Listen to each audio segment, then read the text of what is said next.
இப்போது உயிரோடு இல்லை என்றாலும் எப்போதும் மக்களின் மனதில் வாழ வேண்டும். 13 வருடங்களுக்கு முன்பாக நடந்த ஒரு உண்மை நிகழ்ச்சி. என்னுடைய கல்லூரியிலே படித்துக் கொண்டிருந்த ஒரு சக மாணவன் சரவணகுமார் என்பவன் ஒரு நாள் பேருந்திலே பயணம் செய்து கொண்டிருக்கிறான். அப்படி பேருந்திலே அவனோடு சேர்ந்து ஒரு 200-250 மக்களும் அவனோடு அந்த பேருந்திலே பயணம் செய்கிறார்.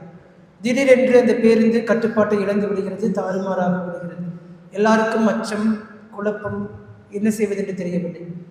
உடனடியாக அந்த பேருந்திலிருந்து இறங்கி வந்து ஒரு பெரிய கல்லை போட்டு நிறுத்த பார்த்தான், நிற்கவில்லை. மீண்டுமாக ஓடி சென்று இன்னொரு பெரிய கல்லை எடுத்துக்கொண்டு வந்து சக்கரத்தின் நடுவில் போட்டான், அப்போதும் நிற்கவில்லை. இன்னும் அதிகமான ஒரு பெரிய ஒரு கல்லை தூக்கி கொண்டு வந்து சக்கரத்தின் அடியை போட்டான். கடைசியிலே ஒரு வழியாக அந்த பேருந்து நின்றது. அந்த பேருந்தில் இருந்த மக்களுடைய உயிரும் காப்பாற்றப்பட்டது. சென்ற வருடம் அவனுக்கு கேன்சர். சென்ற வருடம் அவன் இந்த உலகை விட்டு சென்று விட்டான். ஆனாலும் இப்போதும் மக்களுடைய மனதிலே நீங்காத இடம் பிடித்தவனாக வாழ்ந்து கொண்டிருக்கிறான்.